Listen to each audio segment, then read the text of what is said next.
can you hear me? Not sure who's speaking. The gentleman in the room, can you all hear me? So here's what we're going to do. I'm going to try to make contact with these folks really quickly. Gonna mute them.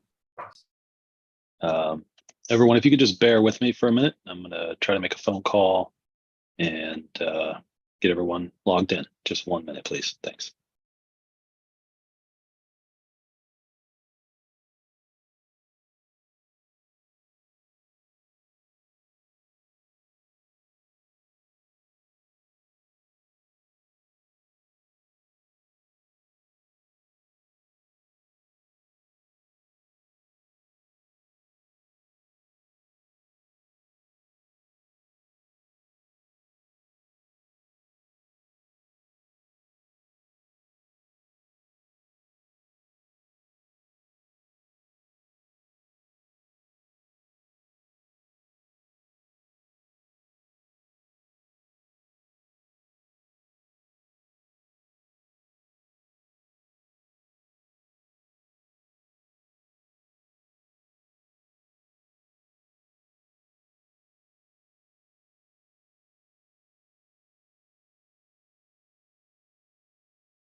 You're still muted.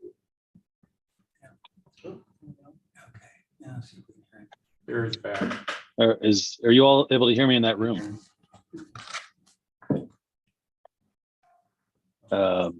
Okay, yeah, I see, Mr. Linneman, that you guys can hear me. Is there anyone here that knows who's in that room that's trying to make communication? So no one here knows the names of any of the gentlemen or who they're representing or anything that are in that room? Looks like it could potentially be a law firm. Does anyone? David, Yeah, Mr. Sturkey, are you I referring can to log RA David. Yes, that's right. RA Pello is the I applicant's don't attorney, know right? Great. why the Perfect. TV speaker should not be off. Thank you. Okay, thanks, Mr. Linneman. And you said, what was the name of that law firm again? I guess I'll just try to call them. It's Aronoff, Rosen and Hunt. Rose. Okay, It's Thanks. 24. I know the number well enough. It's 24. that's fantastic. 400. Say that 241. one. This is Rick. This is Rick. Mr. Sturkey, this is Rick Paolo. We have been on our computer and it for some reason, so I just put you on my computer as opposed to my video screen. Okay. To the folks in the law firm, if it would be very helpful if I could speak to one of you on the phone. Could I have a phone number? I'll give my cell phone. You can call 513. No, I got it. Mr. Sturkey, my cell phone number is 513-505-9910. Okay. Everyone, if you could just bear with me, we'll get started here in just a second.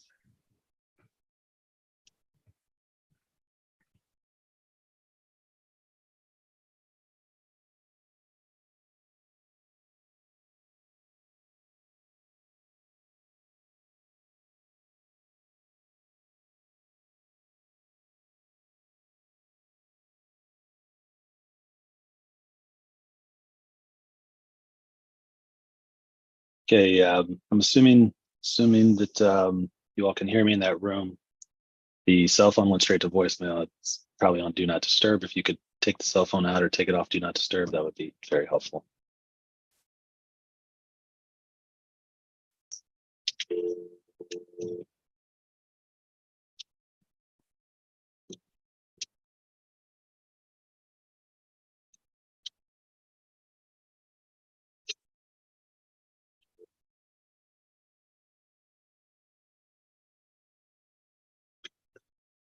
Hello. Hi there.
Okay.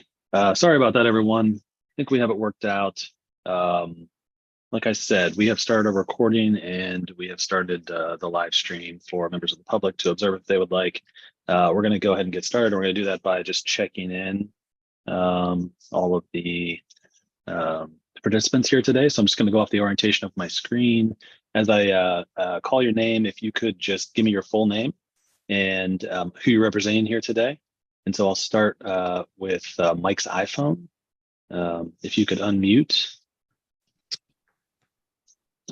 Mike Whelan with Whelan Builders.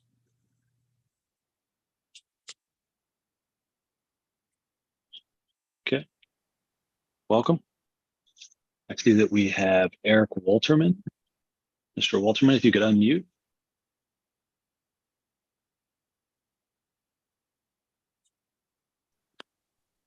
Actually, it's Ed Walterman. My son set my computer up. I guess he put his name in it. I don't know. Sure, Ed, E-D. Ed Walterman, Wolterman. I own the house to the right of the subject property that you're discussing. Okay. The right would be, in this case, the east, West. The west. last house on the street. Okay. Welcome, Mr. Walterman. Looks like we have Carrie McAndrews. Yes, I live 3 or 4 houses down to the east, 2903 Walworth. Okay. Welcome. Thanks. Mr. Linneman. Good afternoon, Rob Linneman from Stanton Hughes. I represent Carrie and Patricia Ballier, who live in the house immediately to the east. And the address is 2891. And they are both here with me. Okay, and could you, I know that I have this somewhere, but could you tell me how to spell their last name? Belyeea. And that's Carrie and Patricia. Yes, sir. Yeah. All right. I see that. Okay, going back to the law office. If you could unmute and give me each of your names and everyone that's in the room. Mr. Sturkey, Rick Palo, P-A-O-L-O, Aronoff, Rosen and Hunt, Ward 425 Walnut, US Bank Tower. To my right is Mr. Wieland. Jeff Whelan, representing Whelan Builders, Address. 7906 Tylersville Square Drive, Westchester, Ohio, 45069. And then to my left are the Horns, the property owners of the subject property. I'm Dave Horn. Okay. My wife Debbie, and we're at 2885 Walworth Avenue. Okay. Great. Welcome, everyone. Thank you.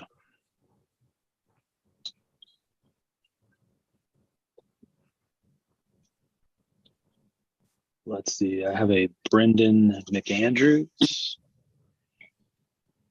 Yes, Brendan McAndrews, 2903 Walworth, 4 houses east of the subject property. Okay. Welcome. And I have a Thomas Ackerman. Yes, Thomas Ackerman, the developer of Walworth Junction. Okay. And Mr. Ackerman, do you intend on providing any testimony here today? Only if requested to.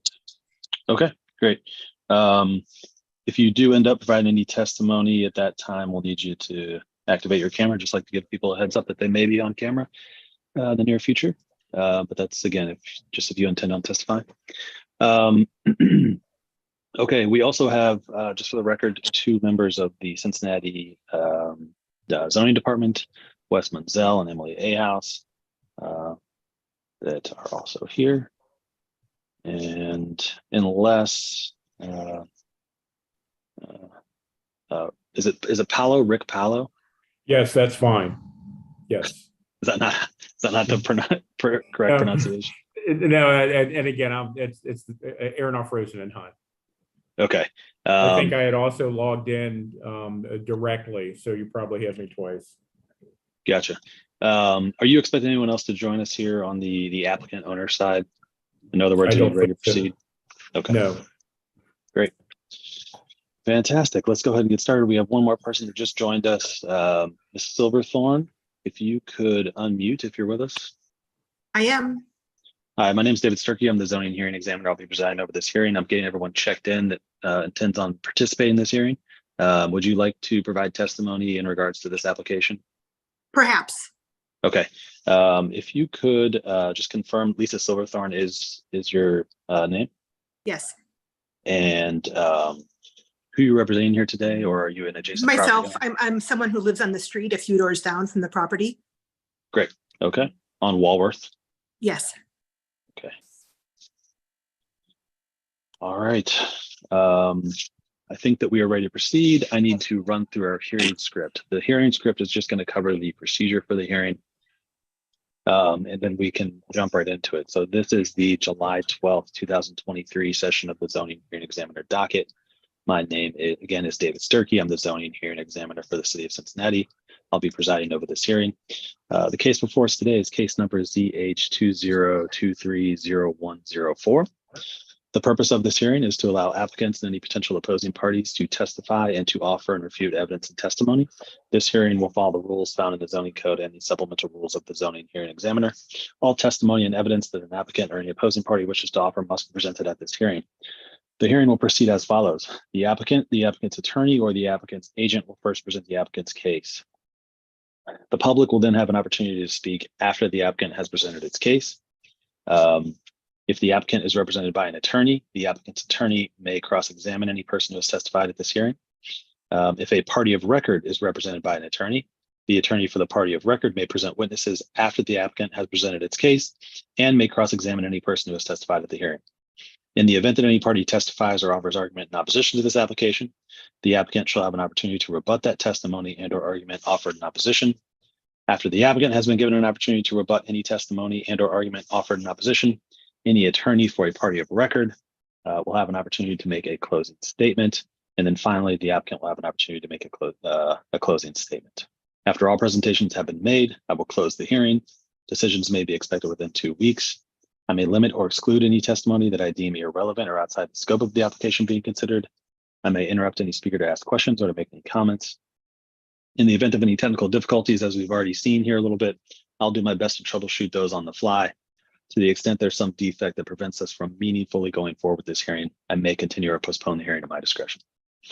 Okay, the last thing I need to do is just swear in all of our witnesses. I'm going to try and do that collectively here as best I can.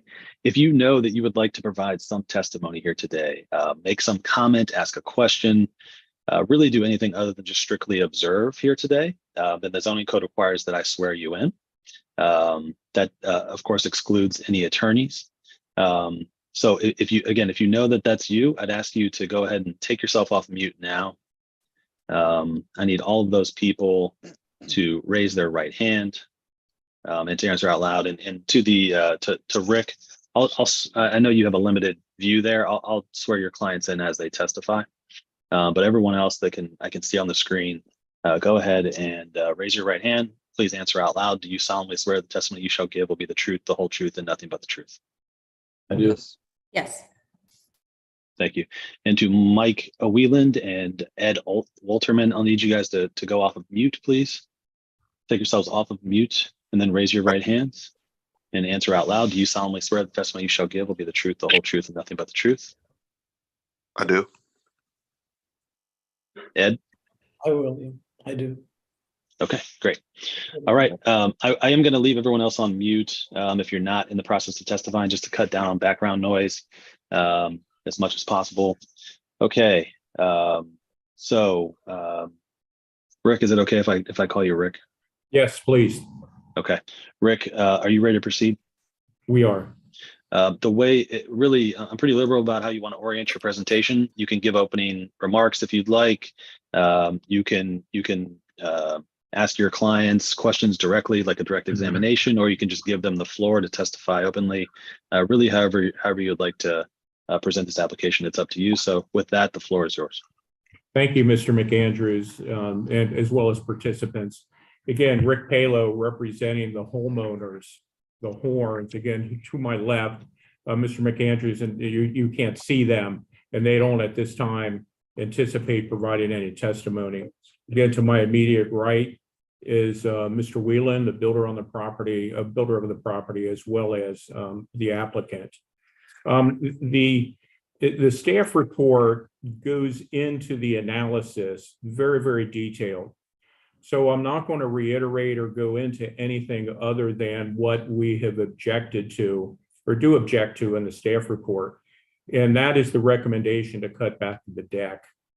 The variance request, every other variance request, because of the deviation from the height requirements, Mr. Whelan will get into why and under what circumstances.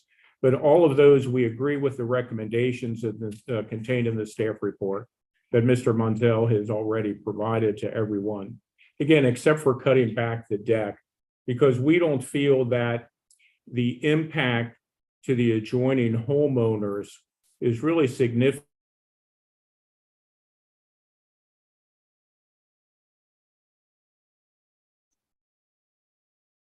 Okay. Mr. Sturkey, I'm sorry, the screen froze. I was concerned that perhaps that you hadn't heard me. I did not. Be helpful if Emily or Wes could confirm that was not just on my end. I had the same experience. Yeah. Thanks, Emily. Rick, we didn't hear anything after the screen froze. So what I was going to say, we don't feel that the deck as it is proposed to be constructed, it significantly impacts the view of the Baellas, and I apologize to the Baellas if I mispronounce their name, for several reasons, which we'll get into later once we get into the nuts and bolts of the staff report. As I had mentioned, I don't know if you heard this, Mr. Sturkey, but we agree with all of the recommendations contained in Mr. Munzel's staff report, except for cutting back the deck. You know, the variance request procedures are set forth in 1445-15B. And just want to reiterate only for the record, that provides the variance request is necessary for the preservation and enjoyment of a substantial property right of the applicant possessed by other owners or other properties in the same district or vicinity. So the issue again at hand is really the deck and the impact, which we don't feel there is any, as to the Baez on their property. Because as Mr. Monzel has pointed out in a staff report, the property is naturally sloped. Going from the east to west. So as you're going from west to east, it slopes downward. I don't know the exact elevations. I think in Mr. Monzel's report, it shows, and that the deck would be naturally blocked anyway. And I think Mr. Ackerman can testify as what was originally conceived of as to the views of this property. Again, I'm not here to make an argument at this point. I'll do that in summary. In the interest of time and expediency, I want to ask Mr. Ackerman, TJ, can you unmute and put you on video? Yes, there you are. Thank you. And Mr. Sturkey, as you had mentioned earlier, Mr. Ackerman is the developer, and he goes by TJ. And TJ, if I can just briefly give to Mr. Sturkey kind of a short overview of how this was conceived, city developer collaboration and the like. Certainly. So this was a joint effort by the city and ourselves as the private developer to reclaim the site that was once a brownfield. And I think Mr. Sturkey's already familiar with this from a prior height variance that was granted. The development was done with the intent of primarily protecting the view shed corridor from Columbia Parkway so that all the homes would be well below that level, and any car traveling through that public space would not have an impacted nor impeded view towards the river, towards Kentucky, or towards downtown. The placement of the homes all on the single side of the street, that would be the southern side of the new Walworth Street, are designed to have their primary focus be towards the river, which would be directly south.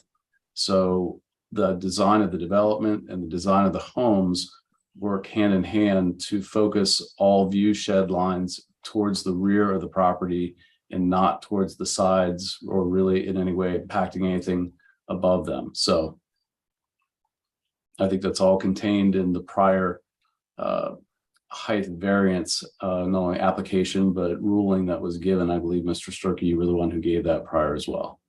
And Mr. Ackerman, just to kind of reiterate, and so the primary focus was on the views to the south, which I would say are river views, and the east to the west became secondary or even immaterial because of the way the homes are situated and built. Is that accurate? Yes, that is correct. I've got no other I'm questions, sorry, Mr. Ackerman. That last question, could you restate that? Are you saying that the intention of the development was not to protect the views from one home to the next? No, is that there really was primary that the view should have been directed towards the rear of the property, not towards the side. Because you're looking at a 5-foot side yard setback, so you really have a complementary building side by side going vertical. So it's not that you're supposed to be looking at the building next to you. The view shed is towards the rear of the property. Got it. Okay, thank you. Nothing further of Mr. Ackerman, Mr. Sturkey. Okay.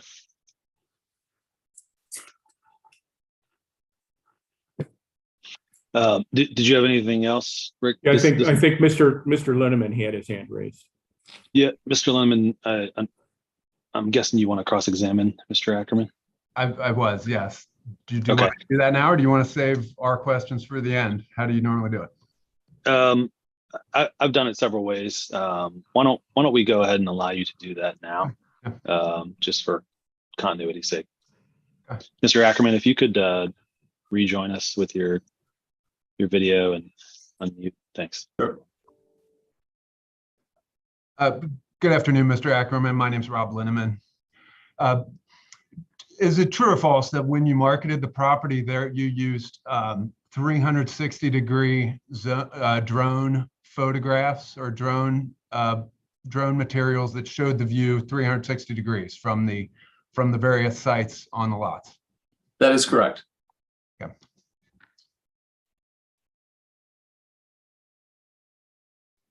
Nothing further, Mr. Sturkey. Thank you, Mr. Ackerman. You're welcome. Okay, Rick, did you have other witnesses you wanted to call? Yeah, thank you, Mr. Sturkey. Next, I'd like to ask Jeff Whelan to testify as to how we got to this point. Just give a background and a view of how home was constructed, how this happened and the like. Thank you, Rick. Thank you, everybody. Thank you, Mr. Sturkey, for hearing us today. To go back to the beginning, I think the one point we want to make sure that is clear is that we did not do this on purpose. We weren't trying to achieve a higher height for this building for any kind of advantage for our building over anybody else's. Our basement is 18 feet deep and on this project, very tight project, similar to the house that we built next door. When we built the house next door, there was no other houses around us while we were building. But this particular house, when we dug into the basement, we had some significant cave-ins and we lost the utilities. Became a very dangerous site, as most of the neighbors know around there, because the utilities were shut down and made a mess of the place for quite some time. When we came, and this is the best of my knowledge, I don't know, I don't have a firm answer as to how we ended up here with the height of the foundation being 2 feet taller than where we began. But when we came back to set up our instrument, which is our laser transit to shoot the grade as we were excavating, after the cave-ins came in, we set up back on the back driveway, and somehow we must have got off our benchmark when we began again. That's the best excuse I can come up with for why we would do something like this. We didn't do it intentionally, and we hate that we're here in this position. The other thing that we realized as we were going through our as-built drawings is that concrete driveway in the back of the homes that is between the river and these homes is not built as per plan. And when you get to the back corner of our property and it goes up towards Mr. Waldron's property, that driveway is in excess of 1'9" higher than where it calls for on the plans. We feel like that might have come into play when we were, I don't know the answer, but that might have come into play. If we set our instrument up on that driveway back there and we were shooting our grade, that could have caused for some error in where we were if we initially set up on Walworth to shoot our grade initially. So that's two things that I believe how we ended up here. A few other things that we were thinking about it here is we stepped our foundation on both sides down to grade to match the neighbors on both sides of us. So while the front of the foundation and the overall height of the building is up higher, the grades are still consistent with the neighboring properties. And we, I think that, I don't think we have any pictures of that, but Yeah, if I could, Mr. Sturkey, is there any way to screen share that part of the staff report? Sure. Yeah. Would you like me to do it? Yes, and I think maybe the best visual is actually on page 8 of the staff report. I think Sure. Mr. Monzel's photos would be very helpful. Basically pages 8 and 10, I think, give a good view. Sure. Is that, yes, thank you. Is that right? Can you all see that? Great.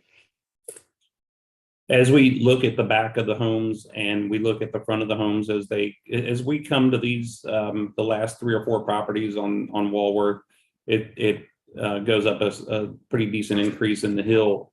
And as we look at those properties, ours isn't sticking up a lot higher than everybody else's. They look in good plane with each other. So it's not an eyesore, so to speak. The other thing I wanted to point out is, we're 6 feet above the property to the east of us. Our deck, our rooftop deck compared to their rooftop deck. And that's the Baez. That's the Baez, yeah. And if we were to be 2 feet lower, we'd still be 4 feet above them. We would still have railing that would extend another 3 feet above that. So we would still be 7 feet above their rooftop deck, obscuring their view.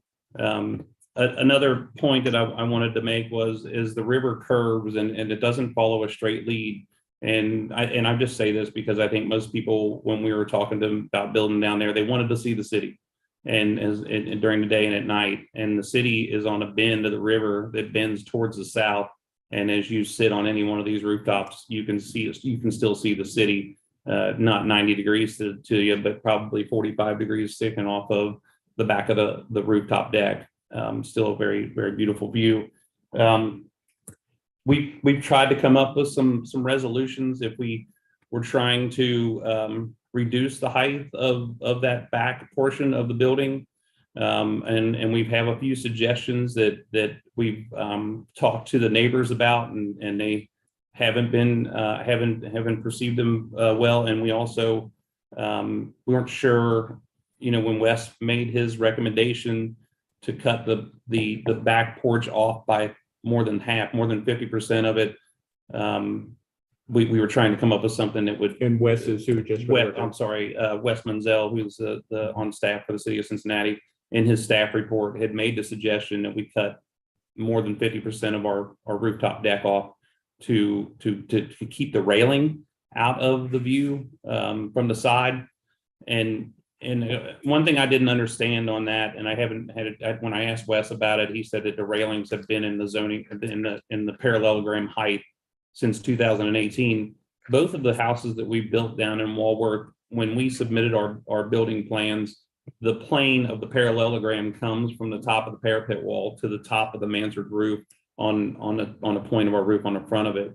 And it didn't include the railing, and they were both accepted by the building department and the zoning department, I would assume, because we didn't have any notes otherwise on that. And I don't know if that's a point of clarification or where we're really aiming at here. We're 2 feet above where we should be, not 5 feet above, including the rail. And I think that's something important to point out. We feel like, and we know for sure that both of the homes that we've built in Walworth that are right next door to each other are nearing $2 million in value, and they do nothing but improve the value of the neighborhood. They improve the property value of the neighborhood, and we don't feel like the 2-foot variance in height is going to adversely affect anything that happens in a neighborhood as far as values are concerned. And just for clarity, Mr. Whelan, the Horns House price point is at what? $2 million. And to your knowledge, do you know what the Baez price point is? I do. From what I've been told by the builder, it was $1.25 million. And I don't know that. And I'm sure that can be corrected. I mean, Yeah, the letterman or the Baez is more than welcome to correct that. Mr. Sturkey, I'm going to object for lack of personal knowledge. Mr. Palos Mr. Weiland just said he doesn't know but he's been told by someone else the cost or the value. First of all, valuation of another person's property would be expert testimony by an appraiser. Second, personal knowledge that he's relying on is strictly hearsay. I'll withdraw that question. We don't have to get into that right now. Yeah, Mr. Lim, just for the record, I will sustain the objection, even though testimony has been withdrawn, and it'll be stricken. Thanks very much. Just in regards to the value of your client's house. Yes. Okay. One other point that I wanted to make was that in both of the homes that we've built there, they've been built to LEED Gold status, where the neighborhood is the minimum is only providing for LEED Silver, which is the majority of the homes that have been built down there. And we built the LEED Gold status, which I think my point in recognizing that is that these are high quality homes, and we put a lot of care and thought into them along with our homeowners, and we wanted to make sure that the city knows that. We have gone through and we've taken care of any of the landscaping and replaced everything that was damaged from the cave-ins. And while it was tough to deal with for the construction build, we're glad that we got that put back into place. But it looks a lot better down there than what it has been in the last year. But again, that wasn't the grades on the foundation. The foundation elevations were stepped down to match the grades next to us. A quick question, if I could jump in as I'm looking at these pictures, and just for the record. does Walworth, the topography of Walworth, does it increase in height as you go from east to west? So for instance, as I'm looking at, these elevations here, in between these two buildings, is this building located at a higher level above sea level than the ones to the right of it here? Yes, they are, and we have a front view and showing elevations in we should have anyway in the submittal. I thought that Wes would have included that, but if we didn't, yes, that takes a significant grade increase from the flatter part of Walworth to the end of Mr. Walderman's property. And Mr. Monzel, I don't know if this will help, if you can go back to page 8. They have the roof elevations at ASL on page 8 of the staff report. Right. On the bottom, it Right. shows the elevation on the Baea is as well as the Horn House and as well as the house further to the east. I don't want to testify to that. It speaks for itself. Okay. I also want to point out that anywhere on our grade where we've had exterior material coverings, they all step down to grade. We've adjusted any sort of grade that would come out onto the neighboring driveway or to the neighboring landscaping in the front. We built decorative retaining walls on their behalf and on our part as well to try and dress it up, make it look nicer, and to ease that transition. Also, our home at this point, I know these variances are typically done prior to, but our home at this point is about 98% complete. And we, I'd say that because we've been looking for opportunities to modify the building, and it's just the way the building is constructed, there's not much room to modify it without negatively affecting my customers, my homeowners, and the structure itself. I think that when you get into trying to modify a structure after it's been built to some of the highest quality, you begin to negatively affect the values of the homes in the area. Anything else, Jeff? I got a couple of questions. I have a couple. I have some resolution ideas, but I don't know if you want to present them or if we want to wait until we talk later.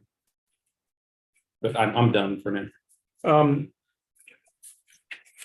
I have just a couple of questions of Mr. Whelan, Mr. Sturkey. And even though this is not part of the record, I think I can ask these questions. There is a letter Mr. Whelan sent by Mr. Linneman to you on May 17th, 2023. You recall receiving that letter, don't you? Yes.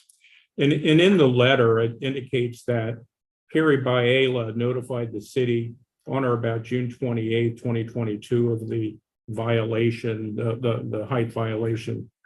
When were you advised by the city of the height violation? We were, I got a phone call from our building inspector in late February, I believe it was, and said that they had a complaint from the neighbor about the elevation height, and he was going to go out and check it out and see what the differences were. So the damage has already been done, so to speak, but there's approximately an 8-month delay between the date the city was notified and you were notified. I believe from what the Bellier has said, yes, and I don't know what the actual time was that anybody had contacted the city. And if that was if you were notified, and again, the damage had already been done, but if you were notified earlier, could something have been done to modify this? That would have been a heck of a lot easier, and we could have saved everything that we've been going through for the last several months. That would have been a lot easier. There was also another comment as to drainage problems. Were you aware of any drainage problems in this area because of your home? There were, and this is as with any construction site, because the stormwater runoff of the construction site itself is not contained by gutters and downspouts and the underground downspouts on both sides of the property, and the steep grade. Absolutely, when it rains, that would wash out those areas on both sides of the house. Many times it ran down the driveway in the back. And was there anything particular to your home that cause the drainage. No, problem. this is all natural for natural reasons, and there any kind of house that wouldn't have the finished drainage on it. And Mr. Sturkey, could you go back to screen sharing the staff report, please? Sure. Thank you.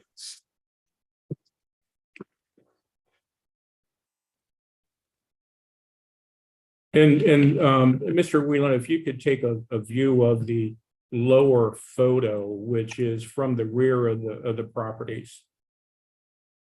And if you were looking, and if you were, and again, in your opinion as a builder, and you reiterate what you had said earlier, and even Mr. Ackerman, about the view from the Baea house to the Horn house?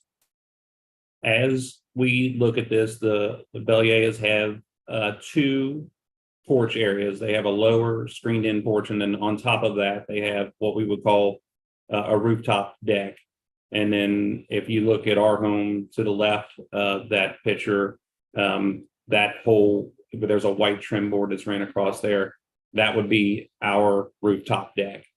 So as you stand on the Bellier's roof and try and look directly to the right of you, we are 6 feet above their elevation. Where if we were within what it was plotted to be, we would be 4 feet above there. That's without the railing. If we add the railing on top of the parapet wall, then we are 7 feet above that area. So as built, can you please repeat that? As built, you're 7 feet above. As built, floor to floor, we right now are 6 feet above. And if we were looking at from their floor to our railing, we are 9 feet above. And so what are the Baeas looking at right now from their view to the Horns home?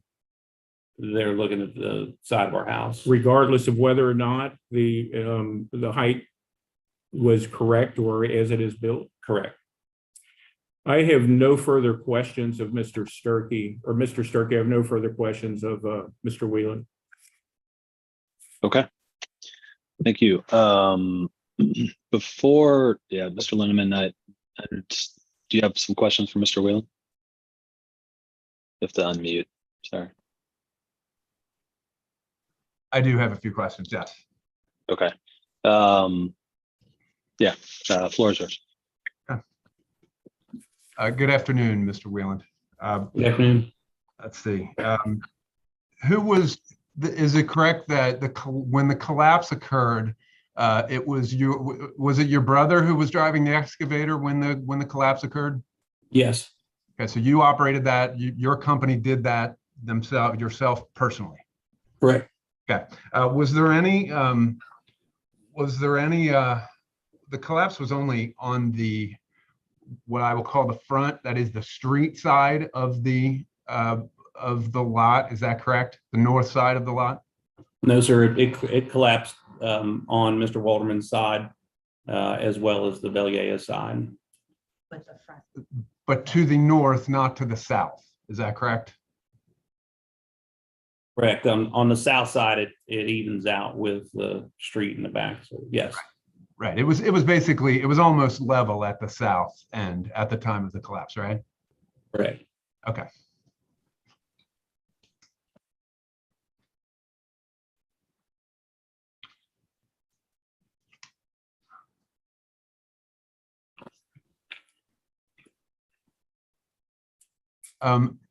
And in terms of the work that you've done, you mentioned that as a result of that collapse, there was some damage to both the Ballier property and the Walterman property. Is that correct? Yes. Landscaping work had to be planned and completed. Is that correct? Yes. Is the landscaping work on the Ballier's lot complete as we speak? No, we stopped it about halfway down, maybe 3/4 of the way down the side of the house, because we still have a generator pad that we have to put in there, and we have some grass and some things that we need to put in there in those areas. Okay, so I think your answer was no. The landscaping work is not complete. Is that right? Correct. Okay. As a result of that collapse, a retaining wall had to be added in the side yard. Is that correct? Not necessarily. I can clarify that Was the for retaining you. wall in your original plan? I can clarify that for you. Part of the collapses on Bellier's property, what had retaining walls there that extended over onto our property prior to construction, and to leave them there. And we worked together with the Belliers on this. To leave them there, it wouldn't have benefited the site, I guess, or them or us. So we talked about putting a retaining wall from house to house in between there to correct, because their air conditioners sit down there. We stepped our foundation down the same to meet theirs. So we ended up putting a retaining wall. Instead of putting their curved retaining walls back in there, we put a retaining wall going from house to house. And none of that was planned until the collapse. Is that correct? Correct. Mr. Sturkey, if I can, a point of procedure, I don't see what the relevance of this has to a height variance request. Mr. Linneman, what's the relevance? Well, Mr. Weiland raised the subject himself. He told this forum that they had completed landscaping work. He specifically said he'd completed it. He's just told me that he hasn't. And he also said he offered it as decorative embellishment, apparently. So I was just following up on some testimony that he offered unsolicited from me. Okay, I'll allow it. Objections overruled. Maybe we can move on though. Okay. I was finished. It's Wieland. I'm sorry, Wieland? Okay. Yes. Thank you.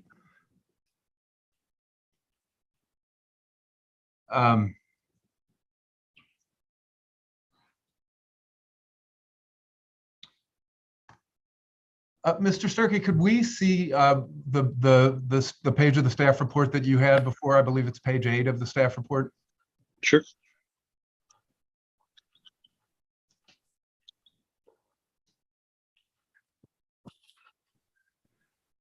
Mr. Wieland, in that lower photo, there's a yellow line that refers to a parapet wall. Am I correct that parapet wall is a solid wall that goes to the floor level of the 4th floor of this unit? Is that correct? It is a solid wall. However, it has some airspace on the two sides that are maybe 2-3 inches tall to allow water to flow out. But it's a 1 foot wall. Okay, is it 1 foot or is it 18 inches? 1 foot at the peak is where it levels out. So if you come down to the lower part of the pitched roof, I don't know what the exact number is of that. Our roof pitches from left to right, from east to west. And when you're at the peak of our roof in the center of the building, it's 1 foot. Yes. That's where the floor is. Yeah. That's my code. That's what I'm not sure if I could. In here somewhere it says it's 18 inches. It is if you go to the floor. The city, I think, is interpreting the parapet as further past the floor. Okay.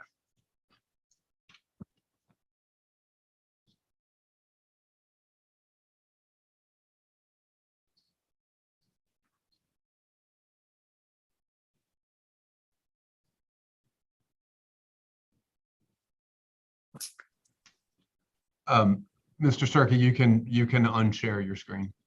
Sure. Mr. Wieland, then if you remove the parapet wall, would that remedy, at least in some portion, the violations that were cited in the staff report? I don't know if it would remedy the violation, because I can't tell exactly where, and I apologize for not having the information in front of me, where the parallelogram goes to, if it goes to the top of the parapet wall or if it goes to our floor elevation, because I believe it goes to the floor elevation on our submitted drawing, not necessarily on the staff report. It would, I guess So it- is it this would- helpful at all? I shared this because I thought that's what you were referencing. I'm sorry, what was that? That's what we're. I asked if this was helpful at all because Mr. Whelan, I thought this is what you're referencing, but It is, and I can't tell if our, and I'm talking about our submitted drawings. I think our submitted drawing goes to the rooftop and not necessarily the parapet wall.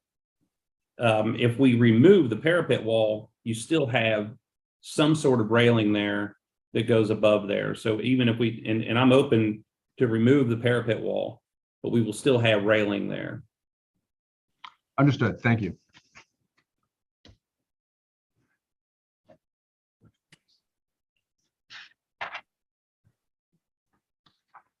Mr. Whelan, how complete was the home in June of 2022?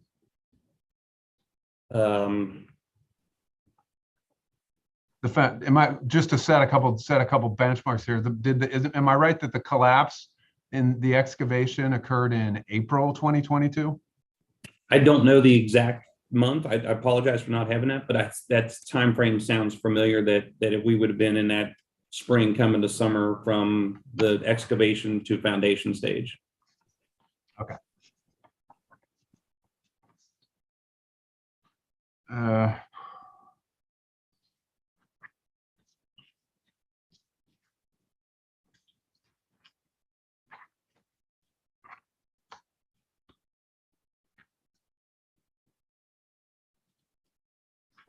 Mr. Whelan, was there a change in the front of the home? Specifically the entrance steps? The change from the original drawing to what we have now? Yes. Yes. Can you describe that change? Due to the increase in the height of the foundation above the curb, we had to increase the amount of steps leading up to the front stoop. When was that installed? I don't know the exact date, but it's been within the last 2 months, I believe. The last 2 months? I believe it has been, yes. And again, I don't know the exact date.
Mr.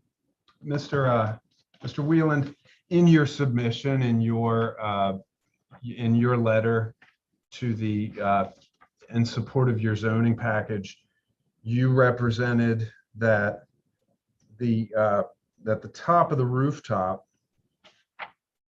am I right, is only 6 inches above the height limit?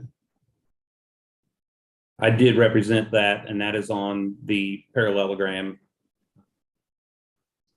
How is it that the foundation is 2 feet above grade, above the permit, above the grade that was planned, but the top of the house is only 6 inches above? Can't answer that for you. I don't know the answer to that. Okay, well, did you make some adjustment to accommodate it? We did not. I believe what I can't answer that question. I was quite baffled by it by myself. I understand.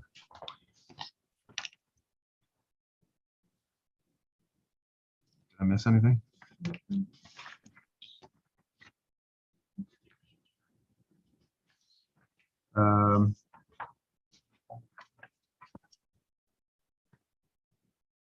Okay. I have no further questions. Thank you, sir. Thank you. I'm going to interject here just briefly. Mr. Whelan, you mentioned earlier that I thought you said that you would like to try to sit down with the neighbors and come up with some potential mutually agreeable solution to this problem. Did I hear that correctly? You did. And we've tried for the last several months and we haven't made any positive headway. Okay. So there have already been attempts to try to rectify this somehow. Perhaps, Mr. Sturkey, you can unmute Mr. Linneman. Yeah, he can unmute. And I just wanted to make an observation, though I have not been involved. I know that my partner, Mr. Steve Hunt, and Mr. Linneman, excuse me, have been speaking. It is absolutely correct that I've engaged at length with Steve Hunt on behalf of, I understand that he represented the Whelan builders at that time as opposed to the homeowners. Correct. Yes. So the reason I asked that question, I just wanted to make sure that there was an opportunity, there has been time for those discussions to happen just based on the circumstances of this,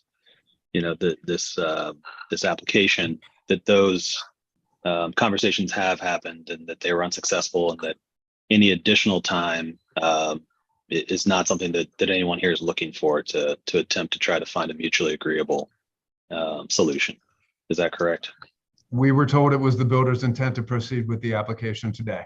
Yeah, and if I could, and again, I don't want to speak for my partner, Steve Hunt, but we have spoken at length about the procedure. What Mr. Whelan is saying is absolutely correct, as well as what Mr. Linneman had said. I've been involved collaterally with those discussions only because Steve's representing the builder, I'm representing the horns. Let's just say, for the sake of example, and we would like to go forward with this hearing, regardless of the decision. Either party can have the right to appeal, and that would still give time to resolve prior to any BZA hearing. I think we were under the impression that you, as the variance committee, was the ultimate decision and not the neighbors making the decision. That's why we continued to move forward. We had to get approved through the city to do anything that we were going to do. That's correct. So I will make a determination of approval or denial on the application and the request for the additional height.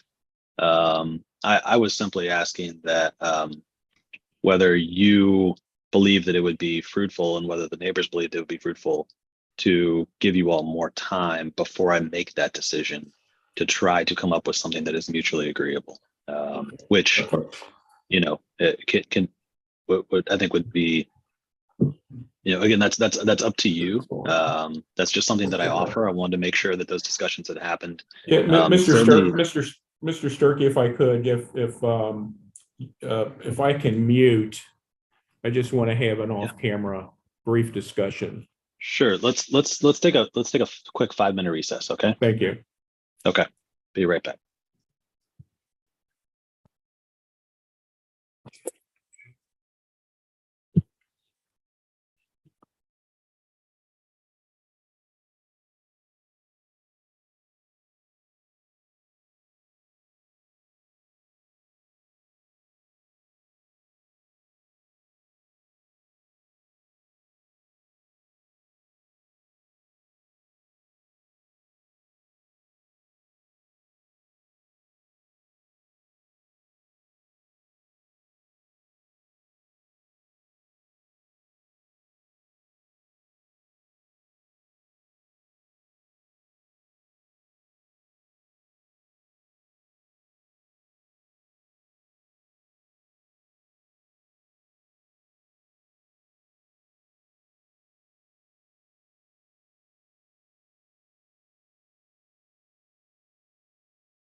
Yeah, we'll just take another minute here for folks to come back online.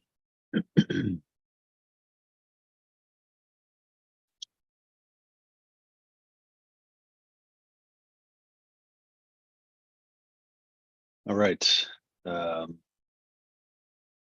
Rick, are you ready to proceed? Yes, thank you, Mr. Sturkey. Okay. And to be clear, these discussions have happened on, some sort of, for lack of a better word, settlement here, and we need to proceed forward with this hearing. Yeah, and that my partner Steve Hunt and I, we just conferenced, and we agree that even though I think there has been significant discussions, again, Mr. Linneman, I don't want to put words into your mouth, and please correct me if you disagree. And I think those still can continue, with discussions, again, for lack of a better term, settlement or rather resolution to this. And we would like to continue, but we would like to go forward to move the process forward. Okay, sounds good. I think we're still in your presentation. So do you have other witnesses you'd like to call? No, I have no one else to call unless the other Mr. Whelan wants to speak. Mike Whelan, would you? I think I'm okay. testify at all?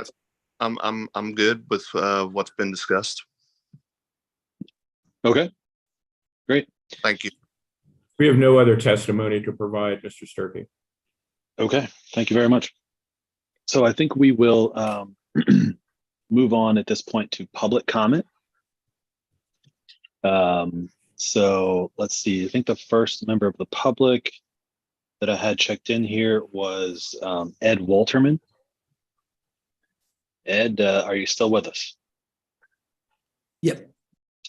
Okay, great. Battery doesn't go bad. I am. Sure. Okay, well, let's get that testimony in now. The floor is yours. Oh, I mean, it's just unfortunate that we have a new neighbor moving in and we have a controversy right away. That's what I feel bad about. I think that Mr. Whelan indicated that a mistake was made, and I know him to be a man of integrity and that he'll work hard to get it fixed or do whatever needs to be done.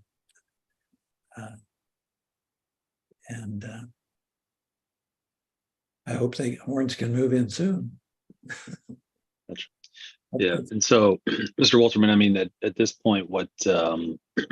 Whelan is asking for is for an exception to the height restrictions to allow for them to keep the home as is. Do you have any support or opposition for that particular position? No, not really. Okay. All right. Any questions, Mr. Linneman, for Mr. Walterman? No questions. Rick, any questions? No questions, Mr. Sturkey. Okay. Thank you, Mr. Walterman, for being here. Thanks for your testimony. I can leave now? Yeah, absolutely. Yes. Okay, thanks. Let's see. I have Carrie McAndrews. Yes. Is there anything you'd like to say? Yeah, I echo Ed's sentiment about having this start the homeowners off, in an uncomfortable position.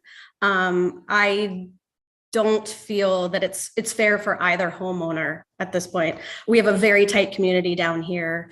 This kind of issue hasn't happened before, but I do feel that the Belliers noticed an issue a long time ago. They raised this issue with Wheeland, from my knowledge, a long time ago. And I don't know all the details, but it just seems like they just kept building, knowing that there was going to be an issue, to ask for forgiveness later, and pitting the homeowners against each other. I don't know. This is a shame. We all buy our homes down here for the view. Yes, we all do have straight out views to the river, but this extra height on the Horns home does impede the Belliers' view of the city.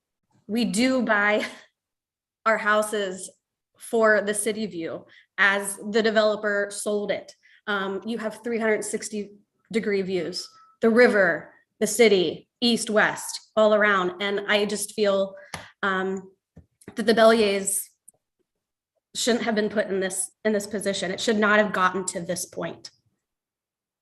Gotcha. Okay. Thank you. Thank you very much for your testimony. Mr. McAndrews, if I could just real quick, I mean, is that how the houses have been built? I mean, you're 3 to 4 houses down, so they've all been sort of situated and oriented in order to protect those 360-degree views. Right. Until you get to the Bellier's house and this new house on the subject property.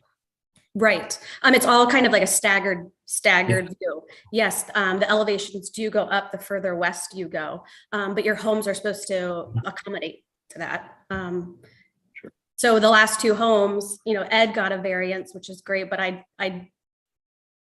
the Horns, that home did not get a height variance. And so their height being exactly the same height as Ed's doesn't make sense. And so all of the heights should be staggered. So the last 2 being the same height virtually really does impede on the Bellier's view. Gotcha. Okay. Rob, did you have any questions for Ms. McAndrews? I do not. Rick, did you have any questions? Yeah, I do. Just a couple of questions, Ms. McAndrews. Good afternoon. Hello. You have homes on either side of you, do you not? I have a direct home to the west. I'm sorry, the east of me. And then we have the driveway next to us and then a house further. So you have a home on either side of you? Yeah, I do. Yes, absolutely. And so when you look to the east or west, you're looking at those homes, correct? My home is a slightly different situation. Because I do have the driveway next to me. So I don't have the direct neighbor to my right as much as other homes do. So your view is less impacted than other neighbors in the area because you don't have a direct house next to you. Your view is frankly better. My view isn't necessarily impeded as much as the direct neighbors. That is correct.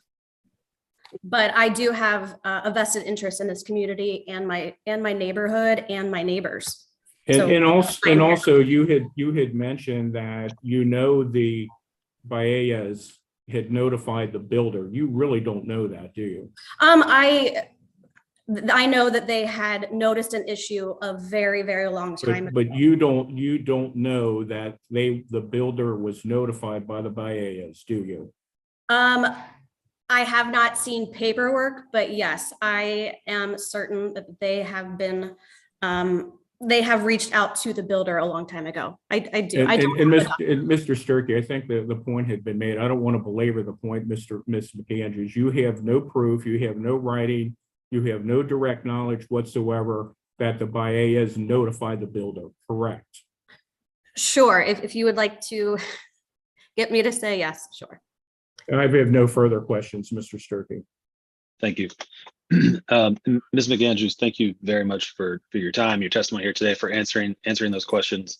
I very much appreciate it, and it helps a lot with the decision that I need to make in the future. So thanks again. Okay, let's see. I think Mr. Brendan McAndrews is the next member of the public that I have signed up here. Yes. Mr. McAndrews, is there anything you'd like to tell me today? Yes, I know when we bought our house and we were looking at doing something on our back porch, my builder specifically said, you cannot put anything on the back corner. So I was like, hey, it'd be awesome if I looked out and on the left side where you look down into Riverbend, I could put a fountain or something coming down. And what I was told is, no, you can't put anything in the corner because it would impede our neighbor's view. And so what we're talking about here is a view when you walk out on your porch that you don't feel encumbered by a building next to you.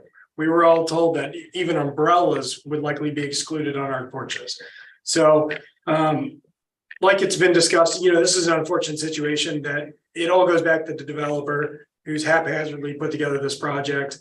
that's put Wheeland in a bad position, which had put Wheeland in a bad position by digging because the whole entire front was filled with. And again, Mr. Sturkey, that what happened previously So may I'm or sorry, may not Rick. happen, has I'm no impact sorry. on this. I'm sorry, Rick. You're gonna have an opportunity to ask him questions, but for public comment, there's not really any chance to object or add any additional commentary. Mr. Thank you. McAndrews, you can proceed. Yeah, so the front of the property was dug up multiple times to lay down utilities and three different passes that I personally observed during the construction process on the site. So when Wheeland dug, it was unstable soil to begin with, so they were kind of fighting from behind from what the developer gave them to begin with. I know when walking the properties, the foundation, when it was put in, was apparent to me that it felt too high. It was the exact same height as Ed's next door on 39, which kind of told me every house as it's gone is kind of stepped. There haven't been two foundations except for the very level part of the street that have been the same. So something just didn't feel right. Obviously, I'm not the builder. I'm not a residential builder, so I didn't know what it was or how it would play out. It doesn't surprise me that we're in this situation. It's just unfortunate really for everybody because it's all about money, view, and everybody's personal happiness in their home and loving their home. And I don't want the new neighbors to dislike their home because of this situation in the neighborhood and feel like they're pitted against, because that's not the way it is or should feel. And I don't want the Belliers, and it's Bellier, to actually feel like they can't enjoy their home in their back patio because they're getting shaded on and they're looking at a wall like you're in a brownstone in New York. We're supposed to have open porches in the back. And in all the neighbors, when you look straight down, I can look down from my house for don't quote me exactly, 10 or 12 houses to my east, and I can see straight down on top of everybody's porches. There's not a house in my way. When I look to my west, I can look straight down until this house that you're talking about, and then I see a giant wall. So it's one of those things, I should be able to look right and left for my distance to be able to see everything. And again, I just feel horrible for both homeowners. I hope that everybody can get to some sort of resolution that makes everybody happy. But at the end of the day, everybody should be able to enjoy what they purchased. And it's unfortunate that the developer continues to keep getting us in kind of hidden ways. Okay. Thank you very much, Mr. McAndrews. Our attorneys here may have a couple questions they might want to ask. Rob, do you have any questions? I do have a question. Good afternoon, Mr. McAndrews. At the time, you mentioned things that you were told at the time you purchased your house or when you built your house. Were you told about any formal restrictions on the properties that are imposed? I was told that they were in the bylaws, and the funny thing is, I didn't even get the bylaws till like a year after I moved in. And to be fair, the HOA hasn't had a meeting in 18 or 24 months. So, I mean, it's been pretty haphazard run by the developer. So it doesn't surprise me that another thing was said that isn't necessarily being upheld. We were also told we couldn't build a back porch off of our house, to the point of every other house on the street after the initial build now has a porch built off the back of their house outside of their scope of their envelope. So, the target's kind of been moving, and the developer is the one that's responsible for holding the building standards of the development, which has been poorly done at this point. Okay, but if I can just clarify one point, was that I asked you if you were aware of formal restrictions. Did you said the bylaws? Are you aware of covenants and restrictions that are applicable to this property? There are bylaws and policies in the HOA for the property. Yeah. Thank you, sir. That's all I have. Rick, did you have any questions? Yeah, just a couple to move this forward. Mr. McAndrews, you acknowledge that there are homes on either side of the Baelias, are there not?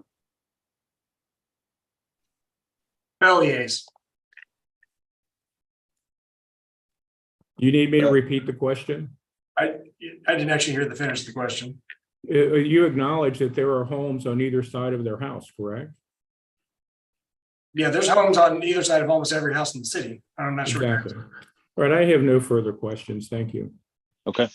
Thank you, Mr. McAndrews, for your time, your testimony here today. Very much appreciated. Thank you for answering the questions from the attorneys. Okay. I think that Ms. Silverthorne, if she would like to provide any testimony, you're able to do that now. Would you like to add anything? Yes, I would. Okay.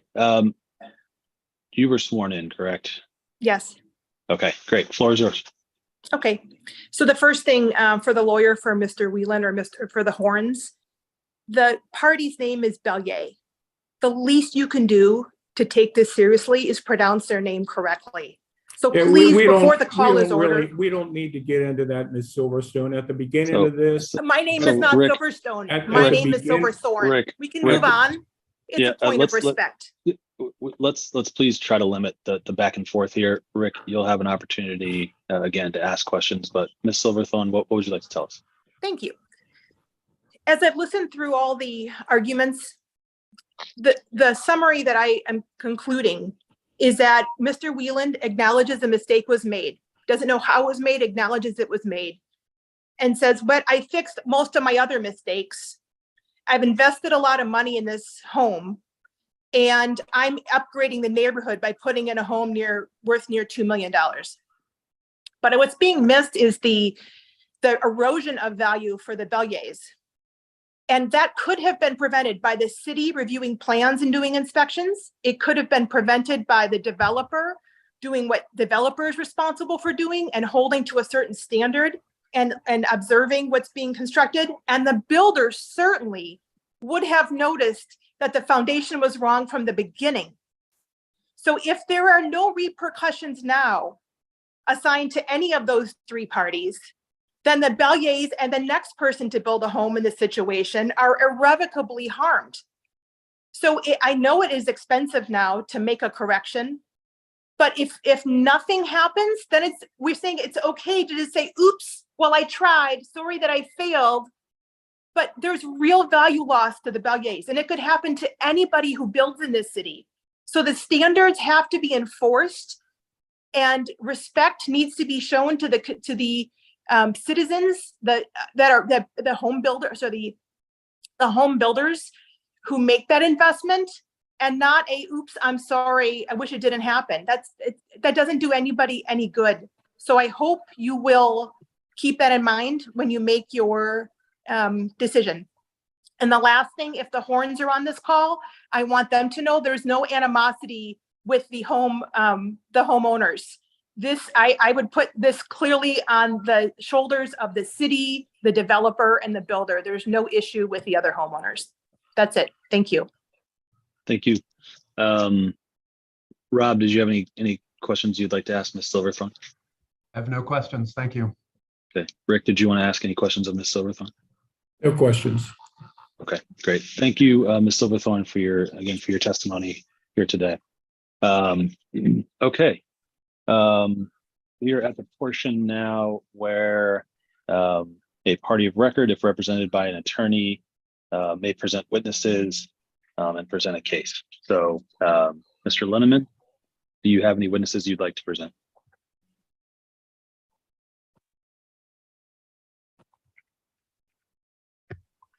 Oops. Thank you. Yes, I would like to, if it's okay with you, Mr. Starkey, as you said earlier, I'd like to turn it over to Tricia Ballier, who will, I'm going to let her just give her statement, and then I probably will have some follow-up questions. Mr. Starkey, just for your benefit, I may bring up a few. I submitted some materials to in public correspondence. Some of those we may bring up as they become relevant during the course. Do you want me to share them, or will you share them? So I've found that typically being able to control the cursor makes sharing the screen a little bit more useful. I'm happy to share any of those documents if you think it's easier on your end, but if you're able to pull those up and share them, I think that usually works better. I can do it, and I will do it. Thank you. Okay. With that, I'll turn it over to Tricia Ballier. Thank you very much. And thank you, Mr. Sturkey, for the opportunity to discuss this today. I'd like to start back, I lived on Linwood right after college and loved this area. And we lived up in the Westchester area for more than 25 years. That's where we raised our family. But my husband and I, Carrie, have talked many times over the years of our desire to be back closer to the city, to have the opportunity to have a river and a city view was very much a part of that dream and what we wanted to do. And at the point where our youngest daughter decided to go to St. Ursula in January of 2020, we made the decision that we were ready to make that dream come true. We met with many different builders, looked at different lots and different locations as to where we would pursue that dream. And we landed on this particular location on Walworth Junction based on meeting and looking at the drone information that the developer had produced that showed by each section what your opportunity was going to be as built. And so it went all the way up and gave you an idea as to when you went from one level of your home to the next level, what you could expect to see in a future build. The lots themselves were priced based on what that view would afford you also. So the lots started at 179.9 and went up to 249.9. The last 4 lots were the 249.9 lots. We chose one of those lots. So we made a significant investment even from the very start of the lot choice. And we were one of the first 4 individuals to choose a lot in this development. And that was part of our choice and what we believed we were going to have an opportunity for. When we worked with our builder and our architect to design the home that we chose to do, part of that process, our builder had to work with the city, and there was some questions regarding what we were building and did it meet the specifications specifically on the height, and they had to go back and forth a little bit. And that was another indication to us that the city took these situations very seriously, and the builders were taking these situations very seriously, and that they were working together and following the rules. What we've seen is that there is a continual gradual increase in the grade of the street and in the homes, and that was all part of the known process and the known stipulations as you built with it in this development. So that was all understood, and we were following by the rules. We've seen all other builders follow the rules as well. So this is definitely disturbing to all of us. It was April 20th on 2022 when Mike Whelan actually did the dig out of the building, and I know that date for certain because my husband looked at the build out and then went back several hours later and saw the actual electric box now down into the hole, and he's the one that called Duke to alert them. It was a very dangerous situation because gas and electric were completely exposed, and as was discussed already, for more than 12 months that electric and gas had to be run across the tops of our properties. Our whole front yard was dug out and went across 3 different neighbors over to the McAndrews house to be attached and over across a entry driveway for all of our homes to use. So it was a significant issue, and there was a definite date that happened with it. After that, they've had to come back, and as has been mentioned, there's a 5-foot retaining wall that has been agreed upon between us and the builder to put between the 2 properties to make up for the grade and the concern that we have about the soil erosion and the continual settlement that's going to happen in these homes as the years go by. So that is now in place, but that wasn't put in place until about 2 weeks ago. And the landscaping is, as been mentioned, is not completed. They put some landscaping in yesterday, and it's still a work in progress. So these things are just now being addressed in a very recent time frame. However, when the foundation was poured, it was very apparent that it was significantly higher than our foundation and actually at the same level or just above what the final home at Walterman's home is. We noticed that right away. We've had more than 6 neighbors bring it to our attention and ask us what's going on with that. And we're not the builders, and our response has been we don't know, but it was definitely very apparent from that particular moment. And with that, we raised that concern with the city back in June of 2022 because we wanted to make sure, as non-professionals in this, what do the professionals think about this? What is truly the situation going on here, and is this something that we need to address now?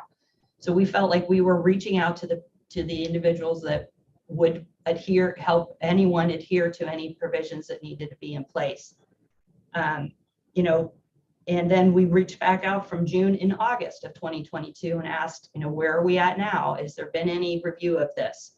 I don't know when the Whelan builders were notified or not notified. It's very clear that there's a lot of documentation that is on the city's website. And I believe it's in the CAGIS system as to when these things were raised and what was done with them at each point. But I can't speak to and wouldn't make an assertion as to when they would not have had Whelan's notification on that. I did speak with their supervisor, their construction supervisor, Terry, on many occasions, because I was asking multiple times, when are we going to have some resolution to the damage that was being done to our property and to a beautiful tree that was just killed as a part of this too. And each time I asked him anything, it was, oh, in another couple weeks or another month. And I asked him specifically at one point about the difference in the foundations and how exposed their foundation was above ours. And I was told, oh, they're going to put decorative stone on that. It'll all be taken care of. It's not something that you need to be concerned about. So another point in time where they already had plans and measurements in place to address the height of the foundation and where they were at. Beyond our own questioning of it, we know that the plans drawn had 3 stairs to the entryway of the home. That is typical for all of the homes on the street today, is to have around 3 steps from the sidewalk up into the home. This home, while they had that, that's what the original plans are, and that's what's already been mentioned by Mr. Whelan, now has 8 stairs plus a landing, which is a significant difference. And again, not a professional builder, but it would tell me that I had to make a significant change in what my original plans were, and why would I be doing that? I know that the Whelan organization and builders are an established organization. They're not some new group that just came together. They've won many awards. They are a very high-end builder, custom builder that builds very quality homes. So it is very troubling to not have a reason as to understanding why this was happening, or not to recognize it during the building process when non-professionals were asking these questions and recognizing that there were issues. And their actions do have a significant impact on ours, in our home and in our investment. And it is from both the interior of our home and from the exterior of our home. And it has more than that. It's been caused a financial impact to us. We tried to, at many points, tried to have a conversation or to raise it. And it wasn't until we engaged our attorney in March and said, no one's listening to us, that we actually got any type of response from them. So we feel like we've tried to do as much as we can on our side. And it's not been until very recent history that there's been any acknowledgement or any opportunity to have a discussion around this. We also have been involved in the discussions about, what can we do now the house is built? We understand the house is built, but we agree with what the city has come up with their review. We'd ask for the parapet wall to also be completely taken down, because it is a solid structure that adds to the impediment. It's kind of add a little salt to the wound there, that on top of it, that the railing would go on top of that, and any furniture or anything that would be put on the deck would also be added to that, which would add to the obstruction.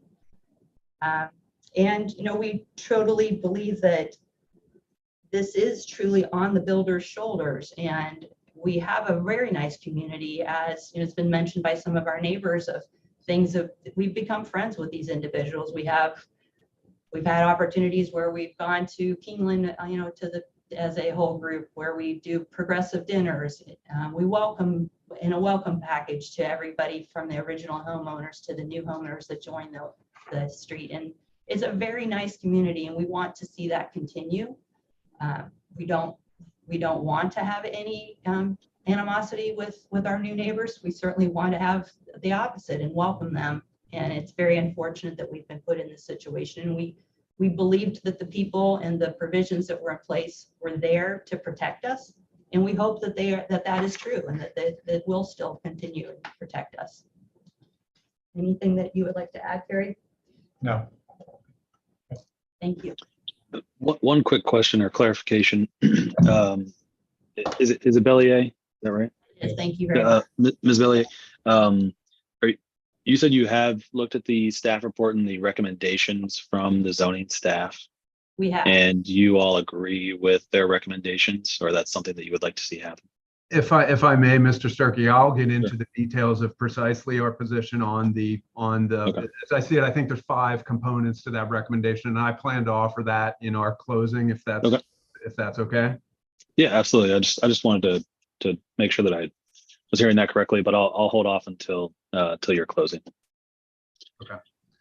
If I may, I have a few points to touch up with on Tricia's testimony. Okay, so first, Tricia, is it true, in your opinion, are the views of your property a source of economic value? Absolutely. And that was the reason for the additional cost of the original purchase of the land. Okay, and in your opinion, will the loss or diminishment of the view reduce the value of the property? Absolutely. Okay. I want to touch on a couple points. As we mentioned, I'm gonna share screen right now. Am I empowered to do that right now, Mr. Starkey? You are, yes.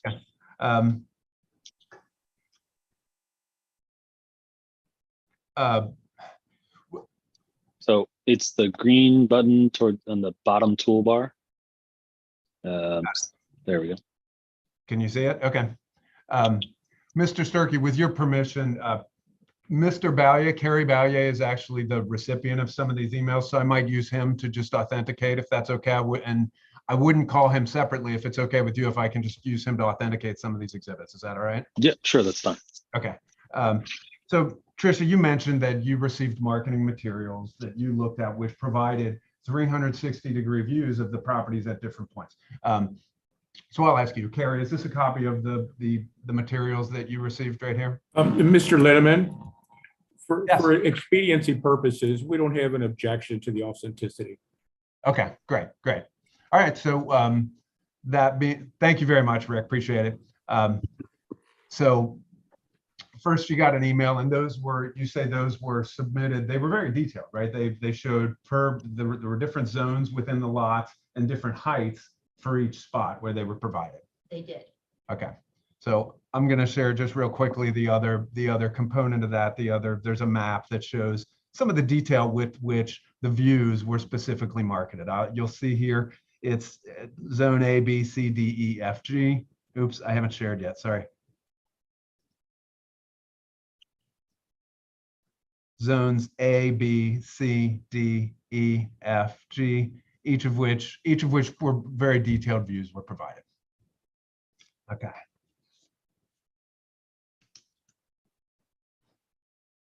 Mr. Linneman, I'm sorry that last screen share was gone pretty quickly.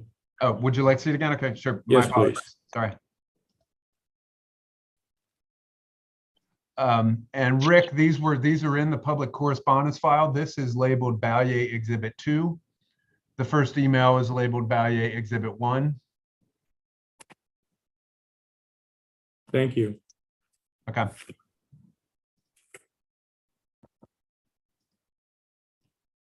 Okay. Then Tricia, I mentioned this with Mr. McAndrews. Were you aware at the time, or are there limitations? Or are there specific property limitations, covenants and restrictions which apply to the architectural design of the homes in the Walworth Junction subdivision? Absolutely. Okay.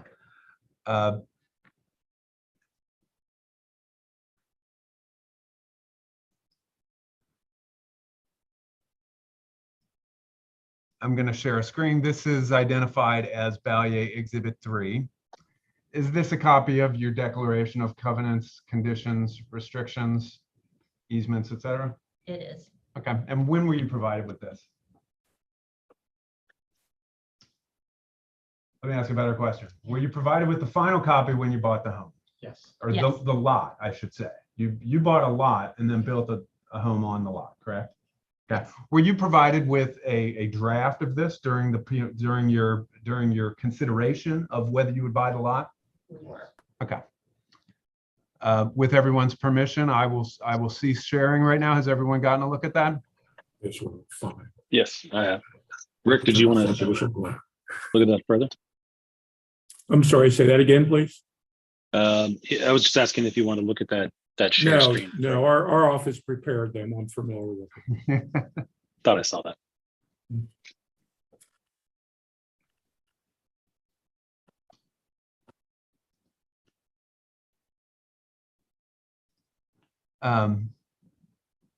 Tricia, there's been a fair bit of talk about this, so I just want to ask, did you take any pictures of the collapse when it occurred? My husband took the pictures. I did. Okay, I'm sharing the screen right now, if everyone can see. Is this a photograph that you took?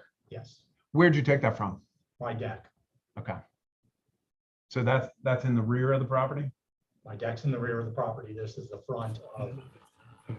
Okay, so this is from the south looking northwest. Correct. And this is this is the street. This is the name of the street is Walworth. Yes. Okay.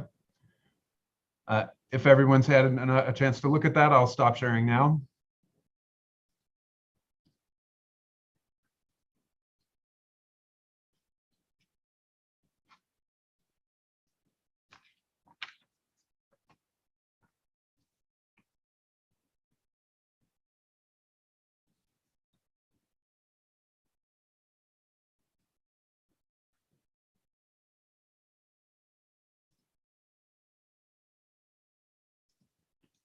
Okay, and you've told us that you notified the city zoning personnel very soon after you believed there was a problem. So I'm going to share the screen right now, and Trish, I believe you told me this by the way is identified. This is Ballier Exhibit 4, which is in the correspondence file. Can everyone see that? Yes, can now. It's an email. Okay, great. Thanks. Yep. Carrie, is it true you contacted the zoning department first in June of 2022? And as I scroll through the email, we're going to see the dates. Is it correct that you contacted them in June of 2022? Correct. And again in August of 2022? Correct. And again in January of 2023? Correct. And again, then finally in March of 2023. Correct. At that, were you able to confirm ever through documentation available to you that anyone at Wheeland Builders had been notified of this issue? There was a report in Cages that they had been notified through email. Okay. In Cages, you mean the city's public system by which you were able to track the status of Mr. Linneman? Yes. Mr. Linneman, I'm sorry, I didn't hear Mr. Ballier. Testimony. Ballier. Ballier's testimony. Would you repeat that, sir? Yes, I was able to follow the progress in the Cages system. Okay. And I'm looking at is it correct that in the Cages system, it reflected that on January 30th, 2023, a building inspector had met with someone named Terry with Wheeland Builders concerning the issues? Yes. Okay. And I'm looking at, this is Ballier Exhibit 5. If everyone has had a chance to review it, again, all of these are in, I understand. Actually, Mr. Sturkey, I've said that a number of times. Are these materials, have these been placed in the public correspondence file? Yes, they have in the Cages project docs. Okay, thank you, sir. Okay, I'm going to stop sharing Exhibit 5 now. All right, Mr. Linneman, can you go back and please share that again? Yes, please. Of course. Yes, sorry.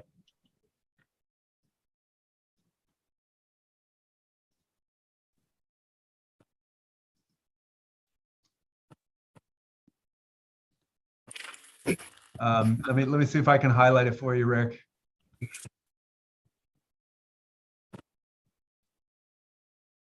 Here it is, right here. I'm highlighting now. I'm going to unhighlight. Okay. Yeah, that's fine. Firefox, I don't see anything wrong with it.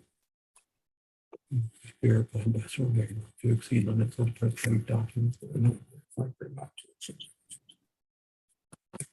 Doesn't say anything about.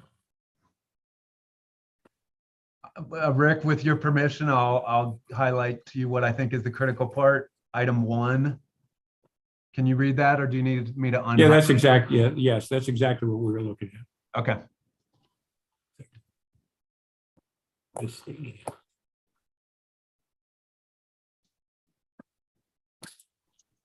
And Rick, so you know what I'm over here, I'm going to drop all of these in an email directly to you. So you'll have a copy of each of these documents. Thank you.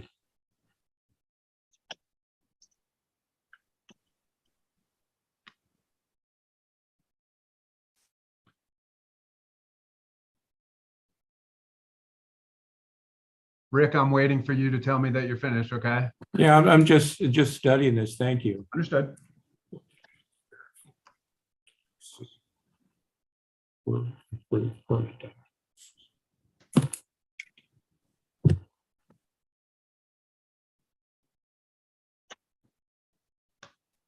Rob, we're fine. Thank you. Okay, you're welcome.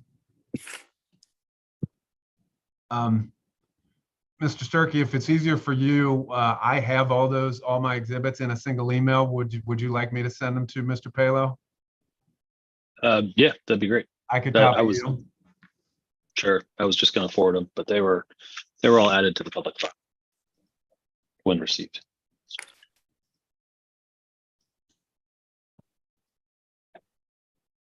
Mr. Lemon, why don't I do it? Okay. And you okay. can All keep right. moving forward. Sure.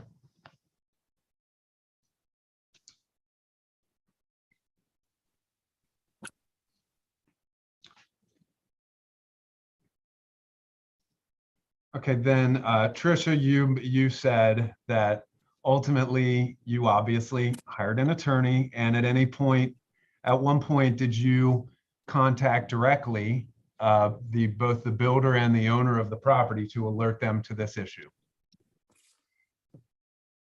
I spoke with their construction supervisor numerous times while he was on site. And Rob, I'm sorry. Can she speak up, please?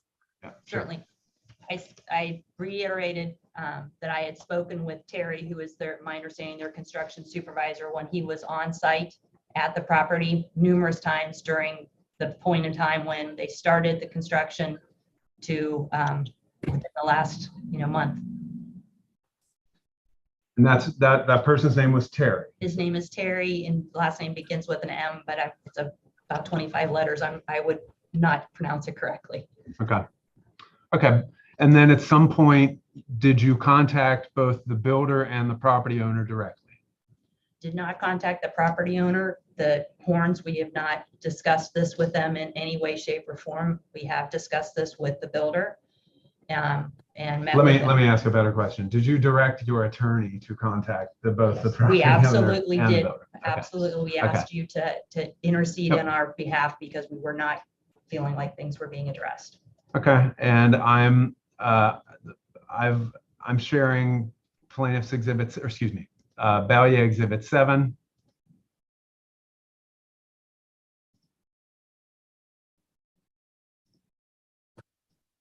And is this the letter by which the property owner and the builder were contacted? It is. Okay. And Rick, I believe you've seen this, right? Okay. With everyone's permission, I will stop sharing now.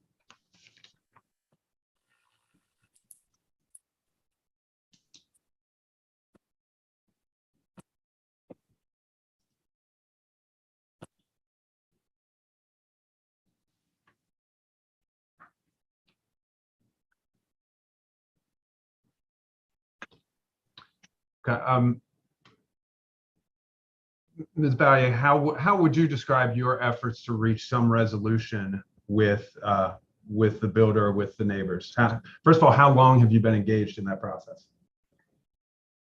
The builder did not engage in any type of discussions with us until after this letter was received, and it was a while after that. I would have to look and see when I received the first communication text from him to have a conversation. We did meet with Jeff in front of the property and talk through it.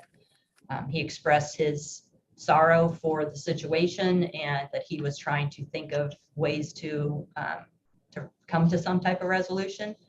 And we also asked for any ideas that he had, but it wasn't until after this letter was given to him that we had any contact or discussions. And it's only become in the last week, preparing for this hearing, I believe, from my perspective, that we've had amped up conversations and action actually taken. Okay. Is there anything else that we haven't covered that you'd like to add? No, I think we've covered it all. I appreciate the opportunity to discuss it. Carrie, is there anything you'd like to add? No. Okay. That's all I have in terms of testimony or evidence. Okay. Rick, do you have any questions that you would like to ask? Just a couple, since we opened that Pandora's box on the settlement negotiations. And the original offer missed by Bellier. Again, no, I have a lot of vowels in my name too, so believe me, nobody can pronounce my name. I should know better. There is no, I mean, I am not intending to do that whatsoever, so I do apologize. And so in reference to the settlement negotiations, other than, again, what you had characterized in the last week or so, which I think is accurate, those settlement negotiations involved something other than money, correct? Absolutely. Okay, thank you. And up until that, it was purely compensation? Only because Jeff. I'm going to object to the content of settlement negotiations. That's fine. Yeah, I understand. I withdraw that question. Okay. And you had indicated that it would have an effect on your property value. You're testifying as to that purely as a property owner. There's been no appraisal done, correct? Correct. True. Yeah, and I have no further question, Mr. Sturkey. Okay. All right. Mr. Sturkey, actually, I have a question. Did you intend to, is Mr. Munzel going to offer an opinion at all today? So I'm going to give the zoning department an opportunity to provide any testimony in addition to their staff report. That was what I was going to move to next, assuming that you were finished and indeed had in fact rested. With that said, if he's gonna speak, I think I have a couple sort of clarifying questions, as long as I get an opportunity, that have to do with highly detailed construction details. But so there is no opportunity for cross-examination of government officials in this forum. Okay. All right. In that case, so I rest. Well, before you rest, Rob, what about the staff report did you need clarification on? Well, as to I suppose I could always frame this in terms of an argument, but the staff report makes 5 recommendations, and it says that relief is needed at the rear line of the facade. And my question is as to where that lands, essentially, because I mentioned this when Mr. Whelan was testifying. There's this parapet wall, and the drawings do not depict what is on the inside of the parapet wall. And we are unclear on what would happen if that parapet wall were taken down. We don't know essentially what's behind it. So in the argument that I'm going to make, it is that fundamentally at the base of the roof, at the height of the roof level, that is where the zoning limits should be enforced. But if you take down the parapet wall and then there's something behind it, then that won't do much good. So my question to Wes would have been, do we know what flooring is back there, and what is his recommendation as to that? Okay, thank you. Mr. Linneman, if I can, and again, I think this is an important question that you're asking, so I would like clarification also. And if Mr. Whelan could speak to that, I think he originally indicated that he was willing to remove the parapet wall.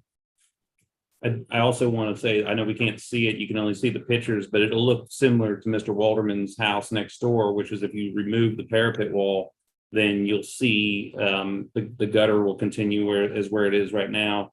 And then you'll see the Trex composite pavers there, which is the floor of the rooftop deck. How thick is that flooring membrane? You said Trex composite. Right. How thick is that? I don't know the exact number, but I'd say it's within 1.5 to 2 inches, maybe. So that would be on top of the rubber roof. I didn't hear what the question. Is there any sort of, I guess, what then that is that directly contact a rubber roof then? Right. Thank you. That's very helpful. And thank you for your accommodation, Mr. Sturkey and Mr. Palo. Sure. Okay. Wes or Emily, would you like to provide any additional testimony to respond to anything you've heard today, in addition to your staff report? I kind of want to clarify that at the very, very beginning, Rick was talking about moving the deck back as my recommendation, but I'm only referring to the railing being moved, which I guess by default would then reduces the area of the usable deck. I'm sorry. Go ahead, Wes. Well, I mean, when the hearing first started, there was mention of the zoning recommendation to move the deck back, but that I think what the intention was that they were referring to the railing moving back, but by default that reduces the amount of the usable rooftop deck. I just want to clarify that. I wasn't intending to say that the deck be moved, just the railing. Gotcha. So can I dig in on that a little bit, Wes? And I think it might be helpful if we could back up just for a minute. Based on the zoning department's analysis, how exactly is this building non-conforming to the code? Okay, so on page 9 of the staff report, if you want to show that drawing. Yeah, is there any way you can share, Wes? It's a little easier if you have the cursor. If not, I can do it. I don't have any of that file up digitally. I just have no problem. I'll do it. I was going to say I have it up. Yeah, okay. Yeah, go ahead, Emily. Whoever shares can actually point on the screen. Otherwise, I'm trying to follow around with what you're saying. So it's usually easier if someone who's testifying has it pulled up. But I'm happy to pull it up, Wes. Yeah, I'll just do that. Okay. Or Emily, you got it? Okay. Yeah, can everyone see? Okay, so the red letters, the red letters A, B, C, D, and E indicate various points where I did an analysis of the height compared to the height limit, and the corresponding points, like point A, as I've page 9 has the A, B, C, D, E as well as on the graphic and in text. Gotcha. And so Wes, when we've heard about the parallelogram in testimony here today, the red line is the top of the parallelogram that is the permissible height. Is that right? That's right. Okay. So based on the as-built drawing that was submitted by Wheeland, various pieces of information were provided about the roof massing height and the deck and the parapet wall and such. So I took that data and made this graphic. And I think, so the information like point A is the deck, and that's at 567. And at that point, the very back of the facade, that's, a half foot above the height limit, which is 566.5 at that location. Also, point B is the top of the parapet wall, just above that, and that is 1.5 feet above the height limit. And then the railing is the top of the railing is proposed to be at 570, so that's 3.5 feet above the height limit. I think that's what we're kind of focused on, but as you go towards the front, the amount of these violations of the railing and the parapet wall and the decking all decrease, as you approach going towards the front. But this is only, maybe a few feet from the back facade that I'm talking about there. Where like the railing at the point where the blue line is where the railing is conforming to the height limit, because that maps where the blue line hits the red line is the conforming point. Yes, that. Did I answer your question? Yeah, yes, it did. So A through E are just each of the sort of points on the house that you've picked out that are above the height limit, or yes. Okay. And your recommendation was to allow the extension of the height for E, D, A, and B. Is that right? Well, yes. I mean, the removal of the railing would limit it would eliminate a blocking of the view as the Belliers would stand on their own deck at 561 above sea level. The parapet wall would be at 568, which is 7 feet up, but the railing would be even taller than that. So limiting the railing would preserve their view towards the southwest, but the parapet wall is still there, and it sounds like there's been some discussion about removing that as well. So, some combination thereof would be a way to preserve the view of the neighbor's house, or from the neighbor's house. Okay.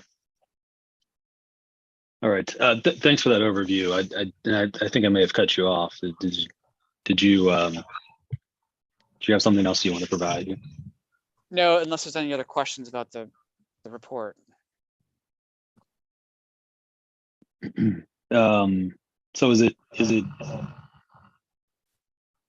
does the report then, is it the report concluding that removing the railing here would alleviate the impacts on the views for the neighbors? It would alleviate some of the impact, but the parapet wall and anything above the red line would be still impacting the view for a short distance at the very rear of the building. Okay. All right. Thanks, Wes. Thanks for your work on the staff report here. Okay. So let's see. Rick, there's been some testimony here in opposition to the application. So you have the opportunity to rebut any testimony that you've heard. Do we have anything, Jeff? From neighbors, or offer additional testimony from your witnesses to rebut anything? If I can mute just for a second. Sure.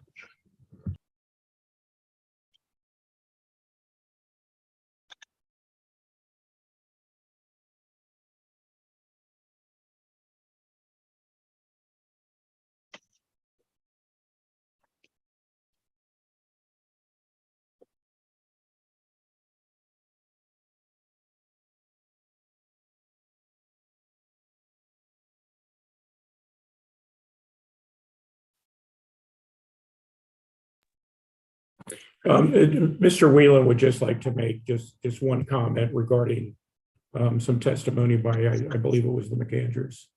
Sure. And just so everyone is aware where we're at with the whole process, after this, we'll move into closing statements from Mr. Linneman, and the applicant will have the final word for closing statements.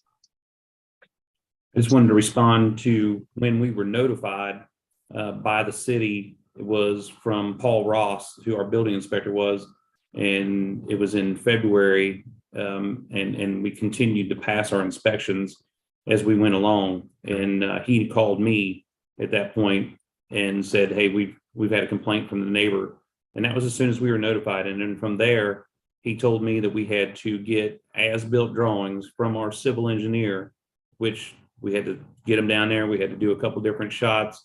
We had to send them back down to do some drone shots. There was multiple things that had to happen over a period of time.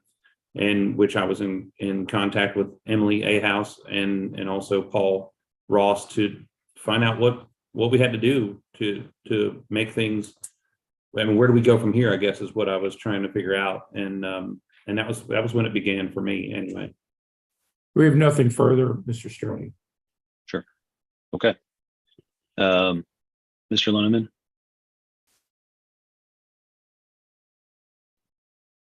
Are you prepared for closing remarks? I am, yes, whenever you're ready. Floor is yours. Okay. First of all, thank you, Mr. Sturkey. Thank you, Mr. Palo. Thank you, Mr. Whelan. Thank you to all the community members who came out today to have their say. We appreciate it. I think this is like Mr. Wolterman said, this is unfortunate. The Balliers recognize that this is this is an unfortunate situation, and let me say sincerely, bear no ill will towards their future neighbors, and hope that that relationship will be sound and the way it would have had this not occurred. With that said, the Balliers are here to seek the protection of the zoning code, of the covenants and restrictions that apply to this property, and from this body. As is now well known, the Balliers are the neighbor immediately to the east and the ones most directly affected by this. They've put in a lot of time in advance of this proceeding, attempting to reach some resolution for it before we came to these, before we ended up here. So the request that has been submitted here puts all the burden, all the cost on the Balliers for this mistake that was made, which admittedly was made by the builder. It was the Balliers who identified the issue. The Balliers acted in good faith to try to get action for many months before any action was taken, and before the building was complete. Now they've had to spend money to hire a guy like me and take their time to show up at this hearing to get the protection that they thought that they were entitled to. And let me just say, as to their efforts in terms of providing notice, they thought they were doing the right thing. They were speaking to people from Wheeland at the site, the people who were immediately available to them. They were also taking action through official channels, and it wasn't until they took what they considered to be the extreme step of hiring an attorney and sending out a letter that they actually got engagement.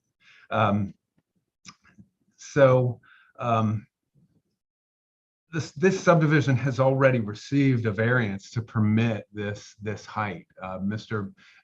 That's spelled out in the staff report, and so the owner's expectation here that these rules can be further suspended for their benefit at the Balliers' expense is just unreasonable.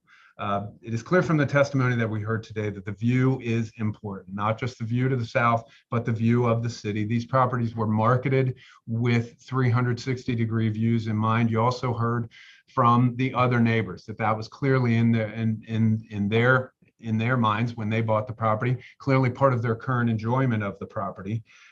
Impeding that view will interfere with the Balliers' enjoyment of the property and will reduce their property value. They specifically purchased a more expensive lot in this location to improve that view. The Balliers are not here asking to impose an unreasonable or an overly harsh situation on their neighbors. They just want reasonable protection of their own enjoyment of their home. They relied on the covenants and restrictions. They relied on enforcement of the code. I will note that I put the restrictions in the record. We didn't go into them in detail, but there are specific provisions of the covenants and restrictions which apply here. The architectural controls are contained in Article 7 of the covenants and restriction. The existence of these demonstrates reliance by not just the Balliers, but by all the property owners, and also the expectations. Section 7.1.1 specifically requires that architectural designs be approved in advance. And also section 7.2.15 requires that all houses be constructed in compliance with the building codes. There's a process by which you can get a variance from the requirements of the code, or excuse me, of the restrictions, of the covenants and restrictions, And we've heard no evidence from the applicant here that they actually did that. So even assuming some remedy were granted here by this body, by the zoning hearing examiner, there could still be a restriction, a private restriction that they would have to get to deviate in any way from the code. So this might not be the end. If they get some restriction that is in violation of the code, there could still be some private enforcement action. That's why it's important that a reasonable compromise be reached. So with that said, the Balliers are not here to ask for anything unduly harsh. Am I still empowered to share screen? Sure. I'm going to go right back to the same exhibit we've already looked at. It's the staff report, page 8, I believe.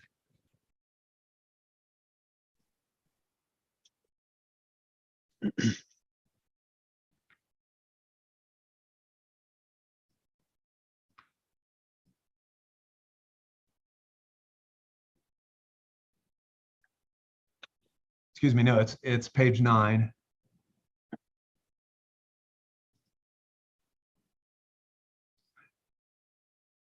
And I believe in your discussion while Mr. Munzel was testifying, I believe it came out that this does really succinctly picture where how the recommendations come into play. The way I'm reading the staff report, in the conclusion, there are five specific recommendations. They're under 1A through 1E at page 15 and 16. And this illustration at the staff report at page 8 does specifically address them. So let me start with the easy ones. Recommendation D and recommendation E refer here to the top of the home, and the Balliers would not ask that any portion of this part of the structure be modified at all. We think that would impose an undue cost, and it would not yield a corresponding benefit. On items A, B, and C, though, these do specifically relate to the harm that the Balliers will suffer if the proposal is granted in the form that has been requested by the applicant. So, and on this point, I really think that I think that the staff report proposes a good solution. Moving, as outlined in item C, moving the railing back to the point where it complies would actually provide protection to the Balliers as it's provided under the code. So we support that. We support that proposal to push back the railing to this blue line, which is indicated and is described in the narrative at item 1C on page 15 of the report. Mr. Munzel pointed out that the practical effect of moving the railing is that you reduce the usable deck size, because then everything beyond the railing, of course, cannot be occupied. So with that said, we would then go a little bit further in a way that's been discussed in the course of this hearing. Item B refers to a parapet wall. So this parapet wall, without the railing, the parapet wall doesn't do any good, because the parapet wall serves in the first place as sort of the foundation for the railing, but the parapet wall just keeps things from rolling off the side, basically, right? And so if the railing ends here at the blue line, as outlined in recommendation C, then there's no reason to have a parapet wall all the way out here from the blue line all the way to the edge. So we would ask that in the granting of relief, that item B not be approved as requested, but that the parapet wall be taken down to the area of the blue line. Now, I believe that in this respect, Mr. Sturkey, the zoning hearing examiner has specific authority to do this. Under the code, when for this type of relief, the zoning hearing examiner is permitted to impose such conditions as may be necessary or practical. So that's what we would ask. Then at that point, we discussed this in a little bit of detail too. Item 1A is, and I think we clarified that the permitted level is just a hair bit above the actual top of the roof, but then there would be a finished floor on top of that. Mr. Whelan described it as Trex for the same reason, if the railing's all the way back here at the blue line, there's no reason to have that walking surface in this area, then which isn't part of the deck. So we would suggest that essentially that the way Mr. Munzel stated it is about right. That push the railing back here, reduce the deck size, and then the area that is closer to the south, that is on this drawing, that is to the left of the blue line, all be removed down to the roof line, which provides a good balance. Then it permits the homeowners to maintain a deck, to maintain usable space here, which provides them with a view, but protects the view of the people to the east, and it maintains the general spirit of the code, and also, as I mentioned, is consistent with the covenants and restrictions. And so to be clear, Mr. Linneman, you're suggesting that I approve the request for D and E, but deny the request for A, B, and C. Correct, and I would just add to that, B and both A and B would, I think, require the imposition of a condition that the parapet wall be removed in this area between the edge of the building and the blue line as depicted on page 9 of the staff report. Gotcha. But the portion of the parapet wall, isn't there a portion of the parapet wall there that is underneath the total height requirement? Well, I think Mr. Munzel had this right. It's because of the calculation of the building envelope here. It starts at the high point up here in the front. It's the under that calculation. This is his actual height. The height where that comes to that's permissible is under level A, or is depicted at point A on this drawing, right? So it's a diagonal line on this drawing, which is not uncommon on these hillside overlays. I mean, they're all diagonals because there's a high point and a low point, right? So that mostly doesn't apply. That building envelope applies to a railing. This structure here, this parapet wall, then would not be doing anything. You're right; it would be technically still compliant if it were outside this, if it were to the left of the blue line, but that railing would prevent anyone from going over there. It would prevent anybody. It would prevent you from using that space. So there would be no reason to be, because that's an 18-inch parapet wall. If you look at this from the top, it's not just on the east side, it's on the south side, and it's on the west side. So it's blocking the view in those directions too. So sure, yeah, I get that from a practicality standpoint, it might not make sense to do that or to have that parapet wall there, but I'm not sure that I can condition approval or denial on something, to remove something that's otherwise conforming. Well, and it would otherwise be conforming only to this point where that diagonal line crosses the top of the parapet. So you'd certainly be within your authority to impose a condition that it be removed to that point. Sure. Right where where the red line bisects the parapet wall. Okay, I just wanted to clarify that stance. So I understand that. And with that, have I covered everything? Yes, thank you. With that, I'll conclude my remarks. Okay, thank you very much, Mr. Linneman, and to your clients for your time and your testimony on this. Rick, you have the final word here today. Thank you, Mr. Sturkey. And again, I apologize, but if you could bring up on the staff report, perhaps page 10. Sure. You want me to do it? I have it right in front of me.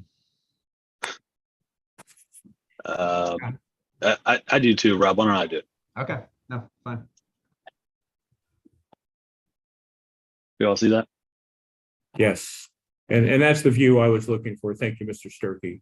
And I want to reiterate Mr. Linneman's appreciation for everyone, including whose name I have butchered throughout this, the Balliers, as well as Mr. Sturkey and staff and everyone else involved.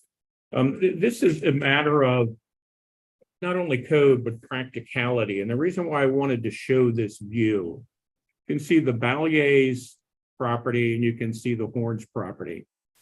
And as you go up the hill, they are difference in heights. That's all been testified to.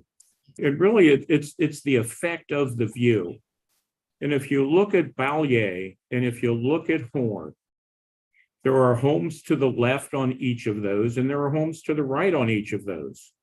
So their views by natural circumstances, including the 5-foot setback, side yard setback, as well as the slope of the homes, their views to the east and west are blocked naturally because of the development conditions as well as the slope of the streets.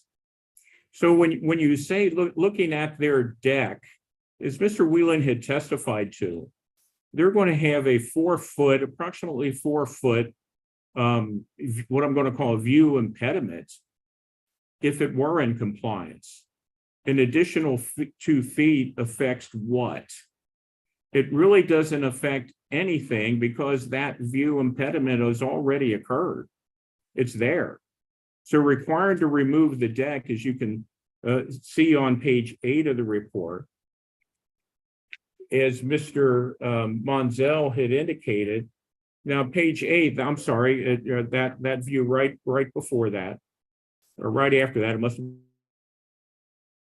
Is that, oh, sorry, the side view?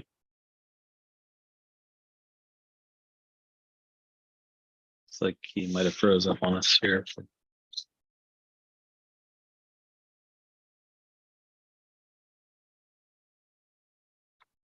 Rick, are you with us? On so you froze there up it on is. us there. Are you looking Yes. for page 9 here? This side Yes, view? that's it.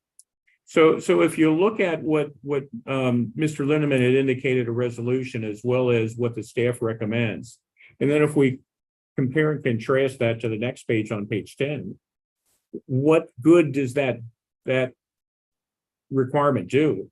The view is still going to be exactly the same, be it to the east or be it to the west. And as also the developer testified, it was never the intent to have unimpeded views, 365-degree views around each of those homes, because you can see it just does not exist. It cannot exist to get a 365 degree view. And also, I think there's been much said, which appears about when Mr. Whelan was notified. It appears to implicate an action. He's testified without rebuttal, without any other independent verification or testimony or evidence that he was notified any earlier than February of 2023. He also testified that if he were notified by someone, anyone, that the problem could have been rectified. So with that, I am back to where we originally started, the variance standard. Under 1445-15B, the variance is necessary for the preservation and enjoyment of a substantial property right of the applicant possessed by owners of other properties. That is the key to this variance request. This issue was not of the Horns' making. It was a mistake. It was an unfortunate mistake, which Mr. Whelan had taken responsibility for, but the Horns should not be penalized by not having an adequate deck. A 13-foot deep deck is certainly nothing like the other neighbors have, either the Balliers or the property owner to the east. It's basically removing their deck. So nothing is accomplished by requiring that deck to be set back an additional 15, 16 feet, because as you can see from this view here, it's essentially zero impact to the Balliers, while the Horns would be significantly impacted. And if that deck is as constructed, it provides nothing additional, no additional relief to the Balliers. And with that, I think after a couple of hours now, 2.5 hours, I think you have enough to make the decision, Mr. Sturkey. And we would ask that the staff report be approved, except for the condition of removal of the deck back to what I'm going to call the blue line. And I appreciate everyone's time and consideration and ask that we be granted the appropriate relief as requested. Sure. Thank you, Rick. And Rick, just one quick follow-up question. You said substantial property right enjoyed by other property owners. What particularly are you referring to? Everyone in the neighborhood that has a rooftop deck. Gotcha. Okay. All right. Thank you very much, Rick. Thanks to everyone. Let me stop this share screen. This was a long one, so I appreciate everyone's patience and their time on this. I have a lot to look over here, and so I'm going to spend a little bit more time with this and review the testimony and all the evidence that we've received. I said at the beginning that typically takes about 2 weeks. It could be a touch longer than that based on my current queue and the amount of evidence I have in this case. I'll do everything I can to get this out to you as soon as possible.